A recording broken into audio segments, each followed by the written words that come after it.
Day. I'll give you a second to hop on. Got a candle burning. It's so the time of the year. I'm melting a candy corn candle. I actually love the jar. Let me show it to you. You know I'm all about showing you stuff without killing myself. So isn't that cool? I really love these candles from Goose Creek, but they have some fun jars for Halloween, and this is my candy corn candle. Let me set it back down without lighting my office on fire. I also have the most adorable freaking little mug. Look at this little guy. So obviously, I love to collect little things and little trinkets, and I found this little teeny tiny mug, and he's so cute. Probably not the most, unless you're having espresso shots or something or other shots, probably not the most useful little mug, but he's still super cute. Okay, perfect. We've got some peeps on. Hi, guys. Go ahead and say hello. You can tell me where you're from.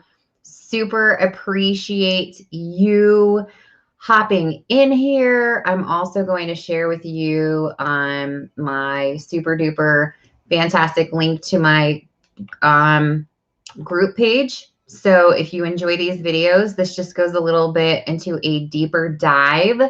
And I also go live on that page earlier on Mondays, later on Mondays on this page. All right, let's talk about some self-sabotage type stuff with healing, especially because I run into lots of people in my work that they just have this huge block and they can't figure out why for the life of them they can't seem to be getting better, no matter if they're working on more traditional ways to get better or if they're working along the lines of balancing out their mind, body, soul, and clearing out all the traumas and all the things that can get stuck in our subconscious that can create all kinds of things. And I did a video earlier in that group page that I just posted where I talked about like using your energy in a positive way or a negative way, and how when you expel all of it, you go into debt. And when you go into debt with your energy, you absolutely have to pay one of two ways. You either pay with the depletion of your cells and the energy that your body needs to do its job with systems of circulation and recreating blood cells and all that stuff, then you start getting sick because you're using that energy that your body needed. Or you become one of those fantastic people that is an energy vampire and you suck. So let's talk about how sometimes we sabotage ourselves, and we're going to use an example of healing as one of those. So if you're kind of feeling like you're stuck in any kind of situation, emotional, physical, then this can apply to you. So let's imagine, if you will, if you can actually think of an example, then this will work even better for you. But be really honest with yourself. It's really important that we self-reflect and that we're really honest with ourselves. We're so afraid of looking and self-reflecting because of what we can see, but it's really important to do that. So we're going to do that now as we think about this example. So I want you to think about the last time that you met someone, and think about what kind of conversation you had with that person when you first met them. So, or you can think about somebody that you already know and think about maybe one of the first conversations that you had when you first started talking to them. Okay. Because we get into this idle chit chat. And is what happens is we say, you know, hi, my name is so-and-so, and, you know, I'm so-and-so's mom or whatever, whatever. And then you kind of bounce things off to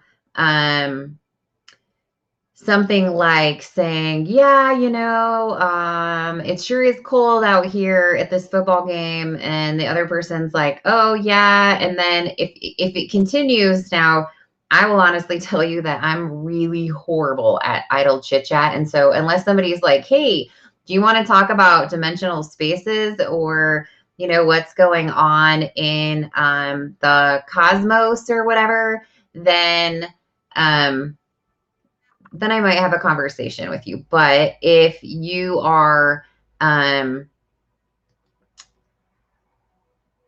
talking about something in depth, then I'm probably going to get like all chit chatty with you. So think about that conversation. Now, if you tend to start bringing in something like,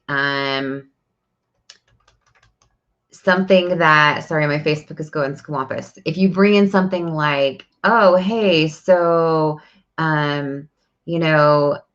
tell me a little bit about yourself, or they start talking and somehow you just bring up the issue with whatever your health issue is. So let's say that mine happens to be Crohn's disease. Okay.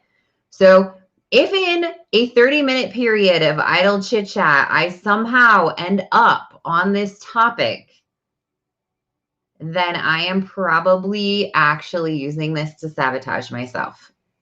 How many of you are self-reflecting right now and you're like, I wonder if I've ever done this before? Hello, Tammy. Hello, Lisa. Hello, Joe. I know that I have. So I know that before I was really emotionally healed, if I was having a chit chat conversation with someone, I would somehow bring up my past trauma. Now, there are times that I do it still, but I do it in a different way. I don't do it in the way that I'm talking to you about now. I do it in a way because I want someone else to see, hello, Mandy, that you can be happy still after you've gone through all this craziness. Okay. So what if though you're bringing that up because you are looking for what we call hello, Amber, what we call a wound bond. A wound bond. So what exactly is a wound bond? It is something that makes you so that you resonate with another person, because then you feel like you have a connection. And when we have a connection with someone else, we get it in our heads that no matter what happens, now that person is there for us. So example, whenever I find somebody that's been in the military, it's an automatic connection, right? And I'm very likely, if I find out or I know that you've been in the military, this is going to be brought up in some idle chit chat at the beginning. Now, that's a positive because my military background defines me in a positive way. I now have camaraderie with that person. I know that they understand some of the things that I've been through, some of the values, but I'm not using it so much as a crutch. But let's look at this when I used to use this negatively.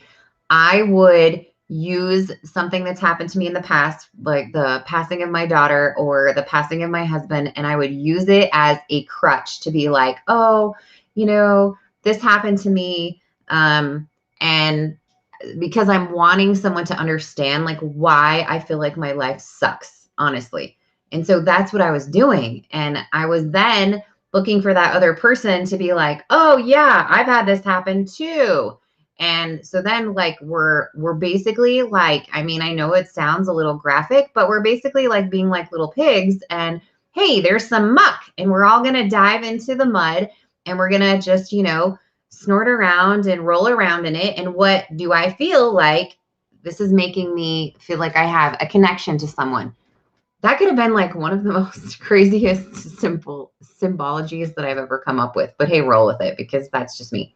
So let me give you an idea of how, like, I had this happen to me today. I don't want it to be something that defines me negatively, right? Because then I'm self-sabotaging. So if you find that you are just putting off this,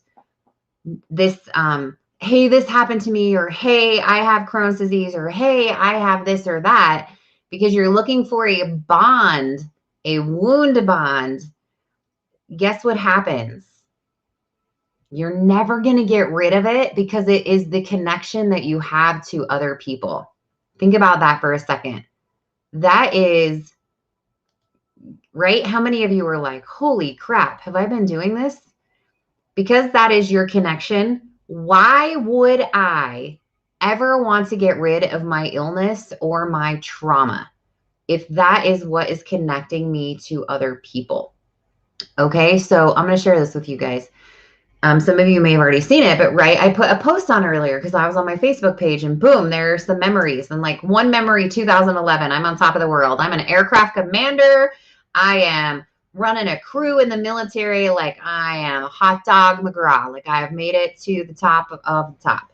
And then 2014, I'm like trying to wrap my head around the passing of my spouse. Like, how do I go from being amazing to now my husband's passed away to then getting myself into this crazy freaking mess in a really crazy narcissistic abusive marriage where my husband and I are both so damaged we can't see straight. And then we end up getting pregnant and have a little girl pass away. And I'm like, in the space of 2011 to 2017, my entire freaking life falls apart. And I mean, really, it's from 2014 to 2017. So in a 3-year period, my entire life falls apart to honestly to the point where I don't want to live anymore. I do not want to live anymore. And the only thing that kept me on this planet is that I could not bear thinking that if I did something to myself, that my kids would have to go through that again. Like it just wasn't fair for them to have to do that. Hello, Rye, how are you? So use your issue as a purpose. So think about this. What if I was able to heal from my whatever, and then I could tell people about my miraculous, amazing recovery? What if that's how my connection became? So what if I decide right now, instead of defining myself by my trauma, defining myself by my illness, defining myself and labeling myself as whatever,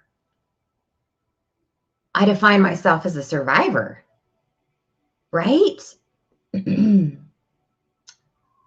define myself as a survivor so that I can still share my story, but I'm not doing it in a negative way so that I can have a wound bond with someone.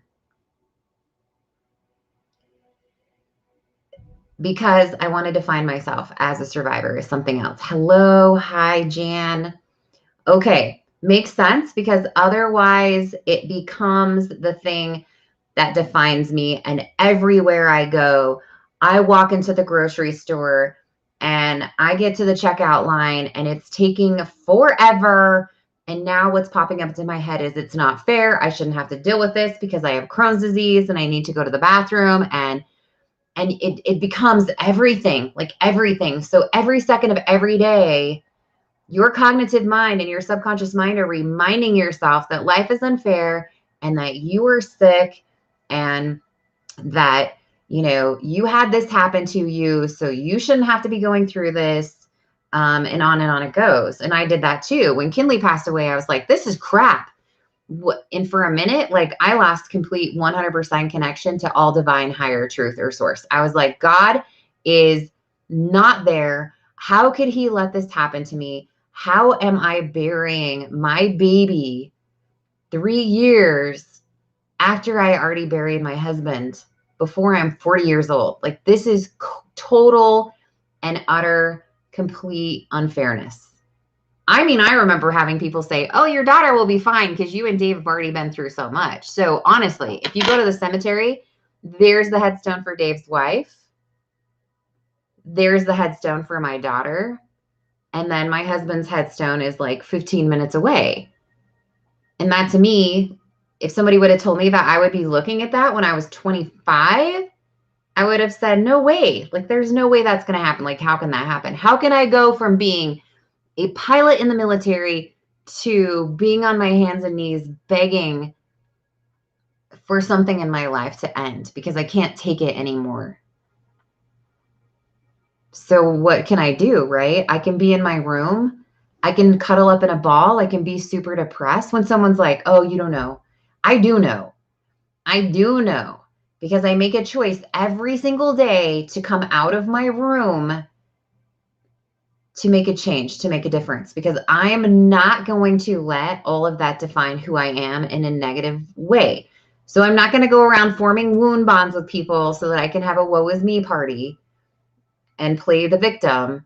I'm going to use what I've been through to help other people. It defines me in a positive way. Otherwise, you are making connections with people that are negative, and then you expect them to come to your rescue because of that connection. And then why would you ever let go of it?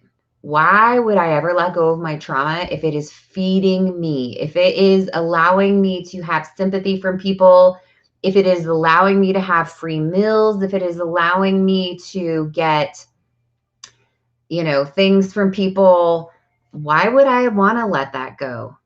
Why would I want to let poverty go? Why would I want to let anything go if it is serving me in some way? And that takes a really mature mind to be like, okay, I'm going to really sit with myself and I'm going to do some honest self-reflection. Now, don't get me wrong. There are situations in life where you are dealt some crappy cards. Absolutely, right? Been there, done that. And in the moment, you take the time. You take the time you need. I'm not saying that if some traumatic event happens to you today, that you just bounce back from it like nothing's going on because you don't want to build a, wound bond.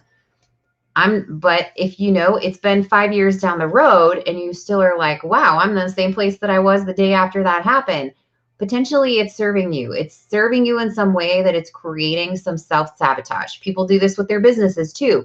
They don't dare to be successful because they've been told all their life that they're not successful. So they don't dare to be successful and they sabotage themselves. So they'll do things like, not completing projects that they need to get done, or, simple things like staying up all night so that they can't be productive at work the next day, or being productive in their business, or they know what they're doing wrong, but they can't do anything to stop it.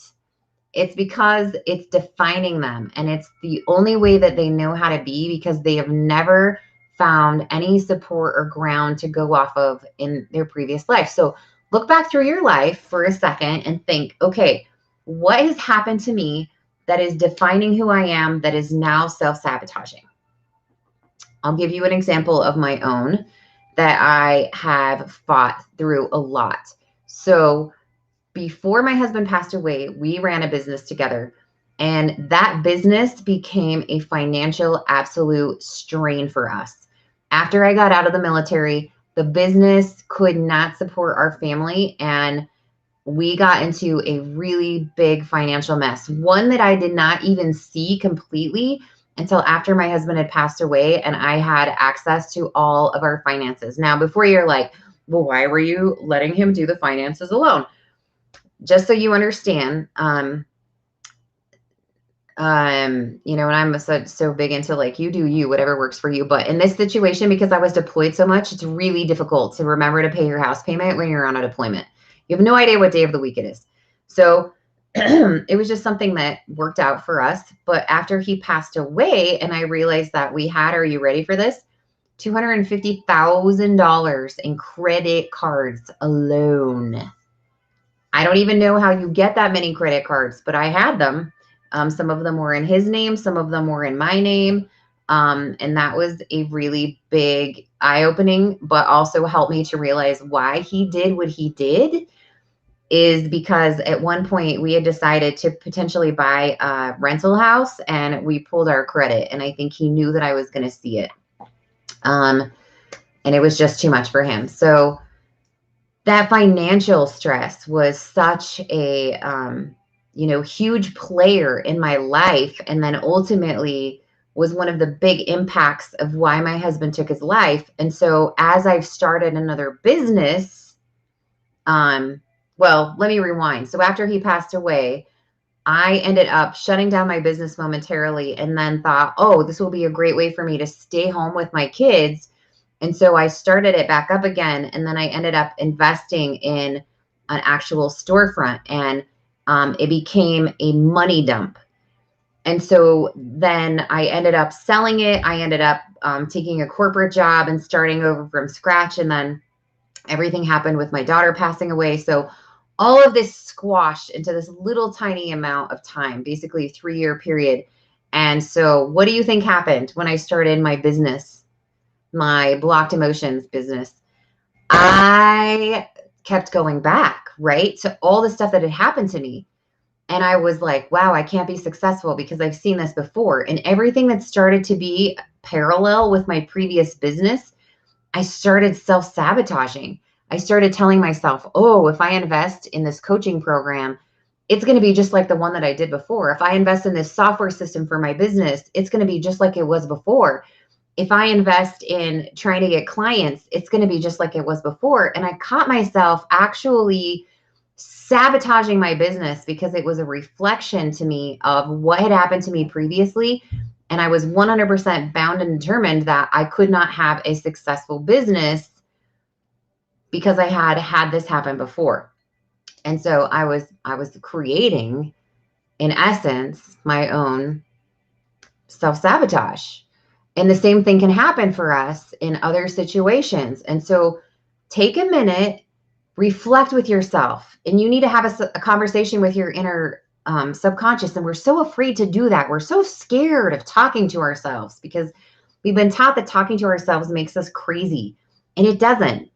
That's how you connect with yourself. That's how you release things. You talk to yourself, like you are having an inner conversation with yourself, and just say, hey, what about this situation is the same? Because we don't want to resist it, right? If I just tell myself, oh, none of this is the same, then I'm resisting it all and it'll just keep persisting. So I'm going to say to myself, like, hey, tell me exactly what is going on. Like, why do you feel like this is the same? And then yourself is going to reply and say, well, because last time I did this and I invested money, I lost my husband. And then I'm going to tell myself, you know what? That is a very valid reason. Very valid reason. You are so right. You did invest money in a business and you did ultimately have to start your life over.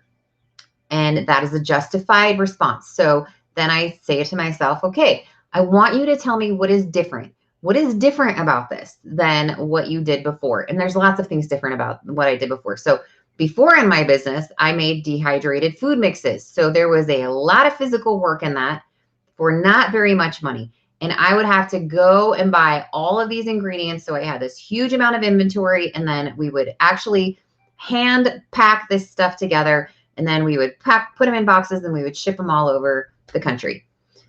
That is way different than sitting at my computer and engaging with someone on a video or a phone call and releasing their trauma. Not even close to the same, right? So as I'm telling myself this, what do you think is happening? Well, what just happened when I told you that? You're like, yeah, those two businesses are not alike whatsoever, right? Because they're not. And so now my subconscious and my conscious are getting on the same wavelength. See how that's coming together? And now they're like agreeing and they're like, oh, you're right. This is different. And so I stop self-sabotaging because I now have it in my head that these things are different. I may need to write it down on a piece of paper and sit it somewhere that I see all the time. This business is different than your other one. It just helps to remind me to stop self-sabotaging. So get with yourself as far as your health goes. Hey, am I talking to other people and using what's going on with me as some kind of a way to bond? Because if it is, I need to change my perspective. It doesn't mean that what's going on with you isn't real. It doesn't mean that your health issue is make believe. It doesn't mean that you aren't really struggling, but you don't need to reinforce it. So pick something else. Do it with intention. Next time you go talk to somebody, I want you to create a connection with them with something positive. So if you have kids, create a positive connection with the things your kids do. Create a positive connection with hobbies that you like. Create a positive connection by using something that is high vibrational for you. And that way you create a supporting bond instead of a wound bond with that person. And then you're not attached to them because you're looking for some kind of a support structure because you want them to be there for you when you need to call and say, oh my gosh, my fibromyalgia is really kicking in, Sally. And then Sally's like, oh yes, Julie, you're right. Let me do this and this and this because I'm your friend and I'll always be there for you. You want to engage around positive things that are not bringing that in because once again, why would I want to get rid of that when I'm getting Julie or whatever her name was to come to my aid, come to my beck and call? It's kind of a hard thing to reflect on, huh? Because some of you are like, oh, Oh, but am I doing that? But I really have that, Amy. I really have fibromyalgia. I'm not saying that you don't, but don't be the energy vampire that's throwing that out there so that you can get someone to come running to your aid, because then you're never going to get rid of it. Because why would I want to? It feels good. Someone's caring for me. I have someone coming to coddle me, and everything is all well and great. Okay? It's feeding into it. You got to find a way to stop the cycle. That's why we do things like we have energy healing sessions, right? Is because we're tapping into the subconscious. I'm actually starting into doing some hypnotherapy, which is really cool too, because we're getting in there and we're clearing some of that stuff out so that you don't feel like you need that, if that's something that you're engaging in. Okay, Tayson broke his thumb today, so he is currently with Grandma, and I'm going to go get him from Granny Poppins, is what we call her. He's fine. I made a post earlier. We spent the entire day at the instant care. Bless the people that are in the healthcare system right now, because I know they are going through so much, but he has a little fracture. He fell off his bicycle. I honestly cannot believe he made it to the age of 6, and this is the first injury that he's ever really had. So he has a little tiny fracture in his thumb right here. It's a nice, I guess if you're going to get a fracture, it's a good one. It should heal pretty quickly, but he has to wear a brace on his hand. So thank goodness, no cast, but he's definitely going to have an eye-opening experience because it's his right hand, so he can't write. And he also won't be able to ride his bicycle or be on his motorcycle. So it's going to be a little bit of an adjustment for him, but I wanted to give you an update. So he is okay. Thank goodness that's all it was, and it wasn't something worse, because he is definitely Evel Knievel, and it's coming. I know it's coming. All right, you guys, have a blessed night, and I hope that you, can use this to engage yourself into thinking, okay, like, how do I get myself into this positive space? All right, talk to you later.